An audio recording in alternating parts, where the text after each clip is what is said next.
sou Tadeu Pures, sócio da área tributária do Renova Advogados. Estou aqui com a Patrícia Varela, também da área tributária aqui do escritório. A gente hoje veio começar uma série sobre a reforma tributária, um tema que vem sendo objeto de grande discussão, não apenas entre especialistas em direito tributário, mas pelas empresas em geral, contribuintes, pessoas físicas em geral. É um tema que voltou à pauta, em especial após a aprovação, a inesperada aprovação da PEC 45 em 2 turnos na Câmara dos Deputados na última semana.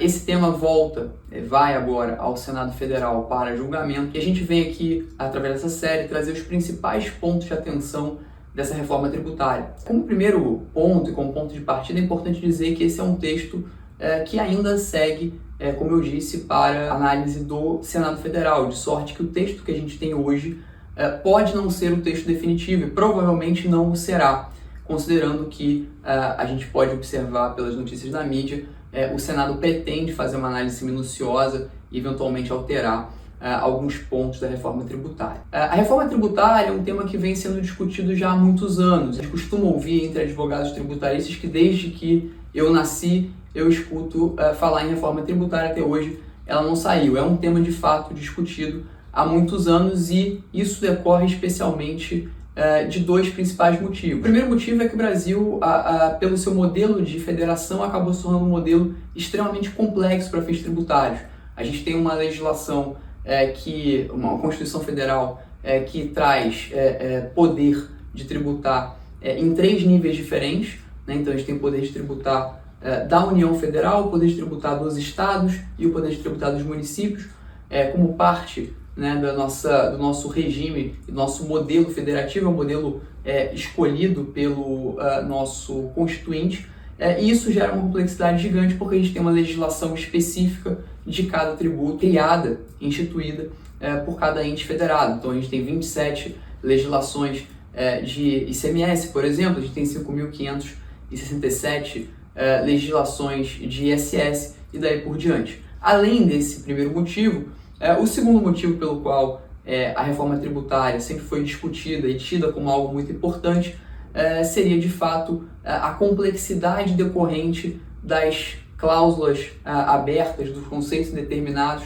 das cláusulas gerais, que a gente encontra com muita frequência na nossa legislação. Em outras palavras, exceções, né, que a gente encontra na nossa legislação atual. Vai ser interessante dizer mostrar ao longo do nosso caminho aqui, da nossa série, que algumas dessas complexidades, de fato, provavelmente serão absorvidas e outras serão mantidas, pelo menos com o texto que a gente tem hoje da reforma tributária, que já foi aprovada pelo Congresso Nacional. Então eu queria começar conversando contigo, Paty, sobre como é que a gente tem hoje a tributação sobre o consumo, como ela está na atual legislação e o que a proposta de reforma tributária traz de novidade e tenta modificar a partir desse momento. Hoje a tributação sobre consumo, basicamente a gente tem a tributação a nível federal do IPI, que é o Imposto sobre Produtos Industrializados. Temos também as contribuições para o PIS e COFINS, que incidem sobre o faturamento, a receita bruta da empresa. A nível estadual, a gente tem o Imposto sobre a Circulação de Mercadorias, Transportes e Serviços de Comunicação, que é o ICMS. E a nível municipal, nós temos o Imposto sobre Serviços de Qualquer Natureza, que é o ISS. Hoje a gente tem uma legislação, como você colocou, super complexa, né, que envolvem 27 estados, mais de 5.000 municípios, então são muitas legislações para interpretar.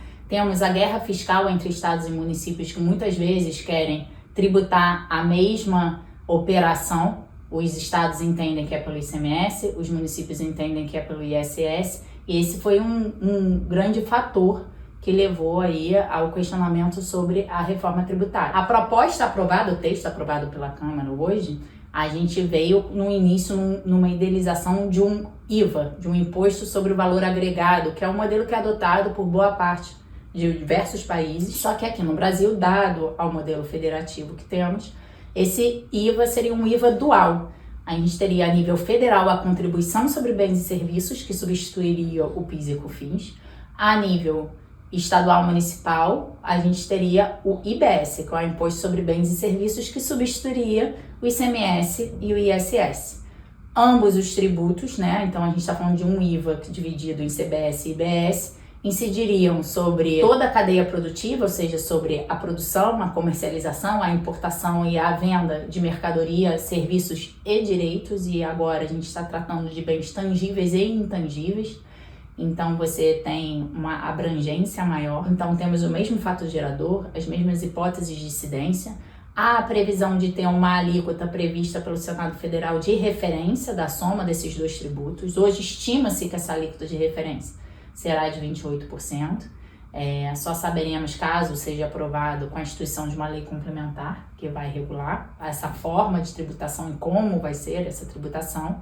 Mas hoje o texto aprovado ele já prevê uma não cumulatividade plena, né? Então a gente está falando aí, o ICMS era um imposto não cumulativo, o PIS e COFINS, tínhamos o regime cumulativo e não cumulativo e tínhamos o ISS que era um tributo cumulativo.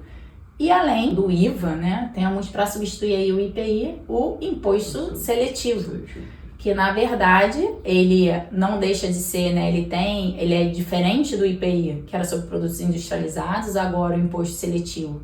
Ele daria essa questão da seletividade para alguns produtos que são prejudiciais à saúde e ao meio ambiente, e aí basicamente a gente está falando de álcool, tabaco, combustíveis fósseis, e ainda também pendente de regularização, como seria, mas a gente sabe que esse imposto seletivo, ele integraria, comporia também o CBS e o IBS. Que mostra que a não cumulatividade não é tão plena quanto parece. Tão plena, sim. Eles estão pensando em tributar mesmo mais esses setores, né? Tornar os produtos, né, menos atrativos. Quando você fala de um tributo seletivo, né, a gente tem a ideia de indução de comportamento, que era a ideia principal do IPI. Então, o imposto seletivo viria com essa função, e aí deixaria de ter por materialidade a industrialização e passaria a ter por materialidade produtos que não são desejáveis, né? Uma tributação próxima daquilo que nos Estados Unidos se chama de sin tax, né? Imposto do pecado, e que é muito comum no exterior. A gente adota agora no Brasil.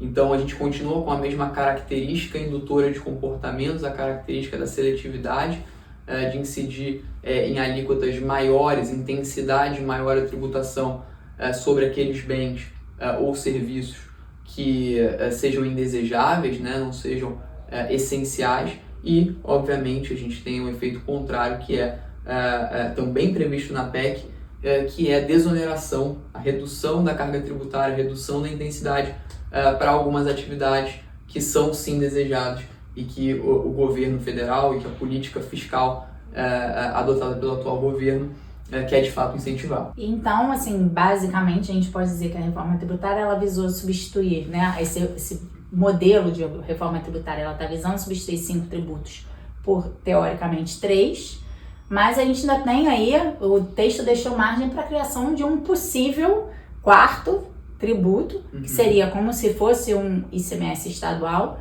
para alguns estados que seria previsto isso, que é sobre bens primários. Então, e esse ainda pendente de como ele vai funcionar, como ele seria, porque ele não está presente no texto, né? Está só em aberto. Nesse caso, a gente substituiria 5 tributos, então, por 4.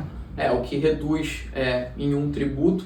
É interessante, mas acho que o ponto central aqui que a gente gostaria de chamar a atenção é que a complexidade pode sim ser reduzida. A gente vai ter que ver, óbvio, o número de exceções que a gente vai ter, como vai vir a lei complementar, etc. Mas a gente pode sim ter uma redução de complexidade na medida em que, muito embora o número de tributos não seja reduzido substancialmente, a gente vai ter pelo menos um número de legislações, essa sim reduzida de forma substancial. A gente deixa de ter uma legislação para cada ente federado, num país que a gente tem uma quantidade enorme de entes federados, especialmente municípios, e passa a ter apenas uma legislação por tributo, mesmo que a gente tenha, de fato, quase o mesmo número de tributos, especificamente a tributação sobre o consumo. Sim, e aí dentro disso a gente falou uma palavra importante, exceções. Temos algumas exceções, não vamos tratar de todas elas, mas o texto prevê sim uma redução do IBS e da CBS, a depender do caso, para uma cesta básica que vai ser implementada, para o ProUni, para serviços de educação, serviços de saúde complementar. Então temos alguns setores sim que estão sendo beneficiados, ou pelo menos há a previsão de uma redução de 60%